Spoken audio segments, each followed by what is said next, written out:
Hello everyone, welcome back to the channel. I'm back here at Ciocca Kia in Ewing, New Jersey to check out a brand new 2023 Kia K5 LXS.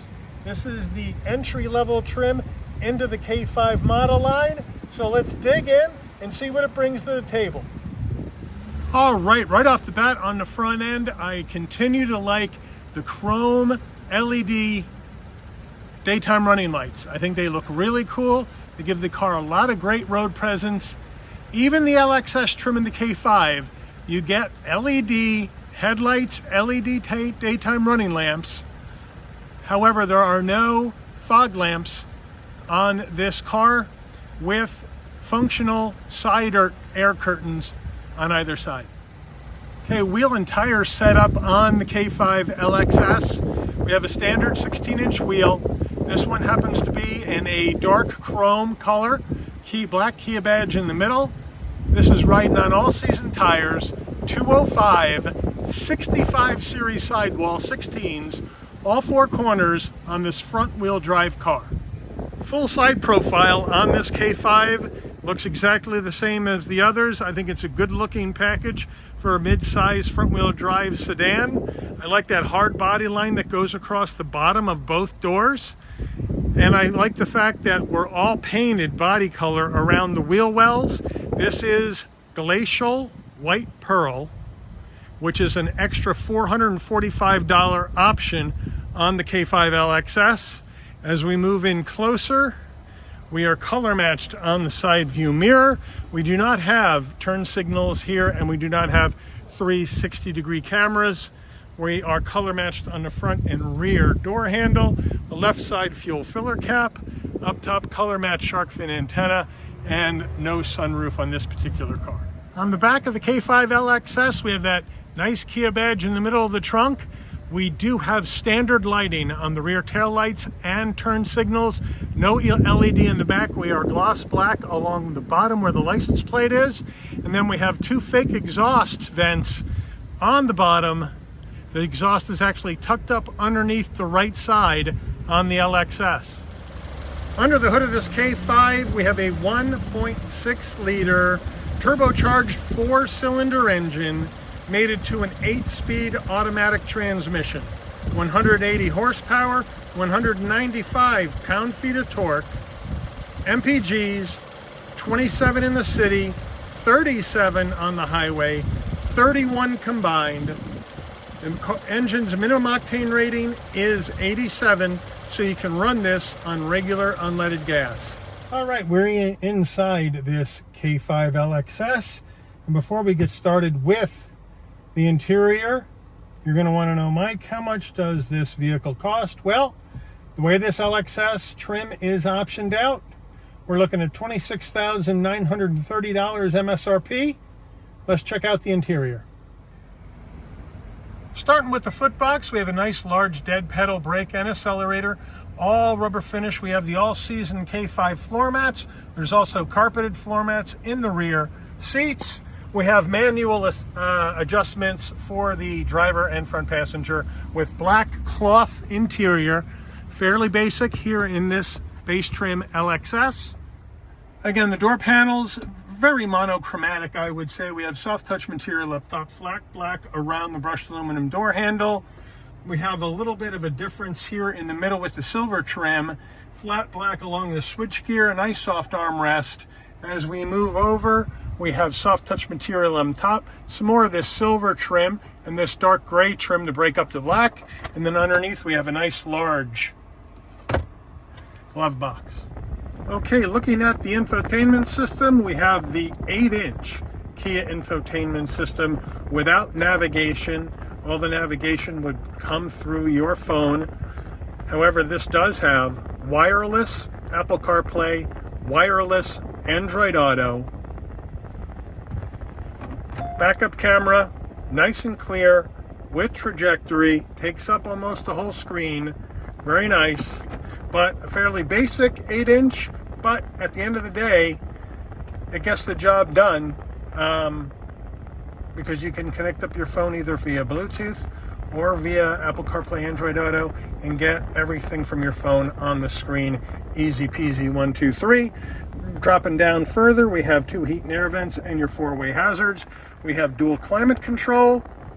And down below here, we have a 12 volt and 2 USBs. No wireless charging in this car, but that can be optioned in the higher trim levels. We have this gear shift to go through this 8-speed automatic transmission, 2 cup holders, key fob, detonator style key fob, lock, unlock, press and hold to open the trunk, panic button, and remote start. Nice weight, not bad. Moving further down, we have your auto brake hold, electronic parking brake, no heated or ventilated seats in the LXS, but that can be optioned in the higher trim levels. Here's your drive mode. Here is another tray for change or snacks, and then more storage in this fairly soft center armrest. Okay, the Kia steering wheel is soft touch material, no leather. Nice 10 and 2 notches. The Kia badge, nice aluminum trim around the horn button. On the left, you have flat black on the left side for your telephone and voice commands, flat black along the switch gear for your adaptive cruise control and safety suite, some silver trim along the bottom of the wheel. No paddles on the steering wheel. Down on the left, you can brighten or dim the dash, on or off, lane keep assist, traction control off, pop the trunk. On the stalks, you can control your headlights and bright lights, and on the right stalk, your windshield wipers. As we move in to take a look at the dash, we have that standard analog digital combo, analog gauges for your speedometer and tachometer, fuel and coolant temperature, and in the middle you have that small 4-inch display that's going to give you fuel economy information, range to empty, that sort of thing, and then also your drive modes, where we can go from custom, where you can create your own settings, sport, normal, and smart. And so we'll leave it in sport for our drive today, but overall that standard dash, no big change there. Overhead console, we have non-LED interior lighting in the LXS, but again, moving up in trims, you can get the interior LED lighting. If you want these lights to come on and off when you open and close the doors, then you leave this button over here pushed in, and that way when you open the door, the interior lighting will come on, and when you close the door, after a few seconds, it will automatically go off. All right, we're in the back of the K5 LXS, and in typical Kia fashion, plenty of back seat room for your rear passengers. I'm 5'11", plenty of headroom. This seat is set for my driving position, plenty of knee space, plenty of shoulder width room. Back door panel, same as the front, except we have hard black plastic on top. We have that same brushed aluminum, and then the lighter gray, and then we have flat black on the switch gear and a nice soft armrest. And as I take this blue tape off, which I forgot to remove earlier in the video like a dumbass, there you go. Now you can see that it is brushed aluminum, and I get rid of the rest of this plastic too. I'll tell you one thing, when Kia delivers new cars to the dealer, there is plastic and packaging everywhere. And unfortunately for reviewers like me, they don't take a lot of it off. And I have to spend a lot of time peeling this off, and sometimes I forget. But sorry about that. We got it off now. That's where it looks like. All right, rear console, we don't have heat and air vents. There's no heat and air vents here. There's no heat and air vents in the B pillars or in the roof. I would like to see heat and air vents in the back of this car, especially since we have 2 USBs for connectivity. Give me some heat and air vents here, Kia, please. Center armrest, 2 cup holders, nice and soft cloth. Nice job. All right, rear trunk time. I told you earlier in the video, you can either pop the trunk on the key fob or the button on the bottom left side of the dash. But if you forget to do that, you can come right up here. Here's our backup camera, and here's the button to open the trunk. You push that in, boom, up it goes, nice and quick. And when you come back here, plenty of space in the back for suitcases, bags, whatnot. We have the optional cargo net. Here are the optional carpeted floor mats with the optional rear locks. They have the all-weather cargo mat here, and underneath the this other second panel, which is a pain to get off, there is a spare tire. So thank you, Kia, for that. To get those rear seats down to maximize space, we have pull levers, one on the left, pull that, one on the right, pull that.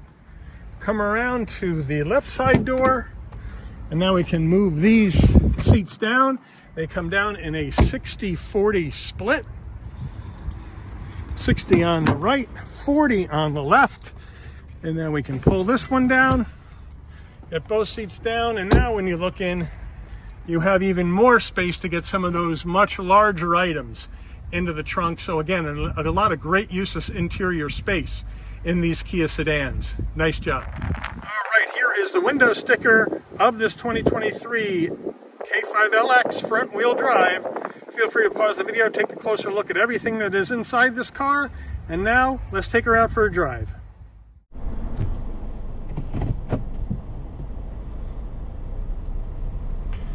All right, we are inside this K5 LXS, and just so you know right off the bat, there's not going to be a very long drive here because there is 6 miles of range left in this gas tank.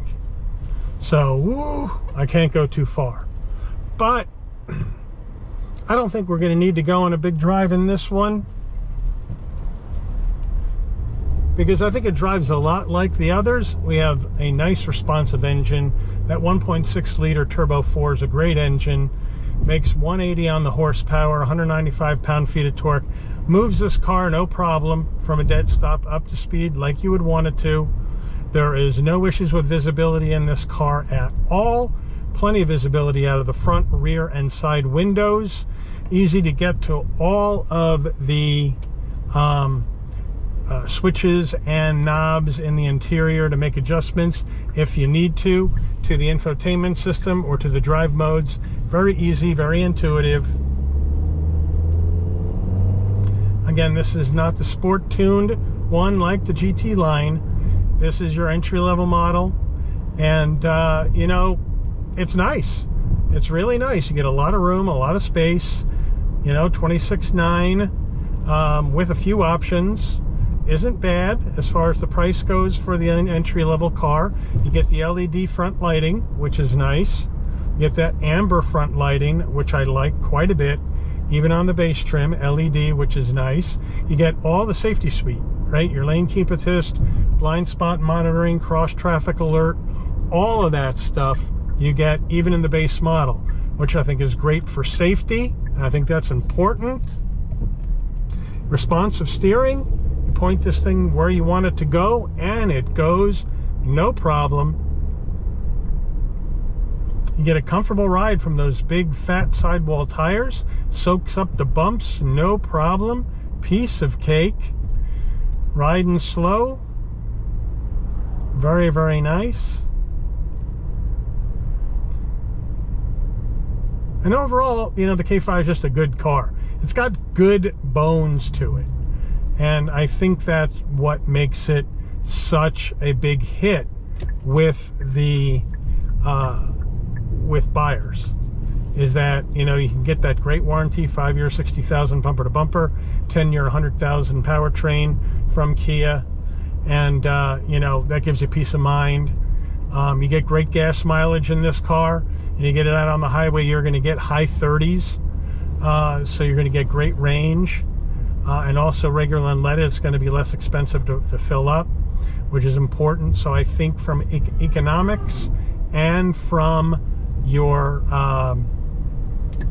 what do I want to say? From your perspective of practicality, the K5 makes a lot of sense for a sedan if you don't want to buy an SUV, because you still get plenty of room. And it's a good looking car. And those amber lights give it some really good road presence out on the road, which I think is really, really cool. So I think they've done a real good job here with the LXS. You know, we're going to try to get you all the K5 trims for 2023. We're able to get you the GT line front wheel drive trim and the EX trim, and now we're on LXS. That leaves us the GT line all-wheel drive, and also it leaves us the GT to still get. GT is going to be the hardest one of the lot, I guarantee you, but that GT line all-wheel drive is a tough one to come by as well.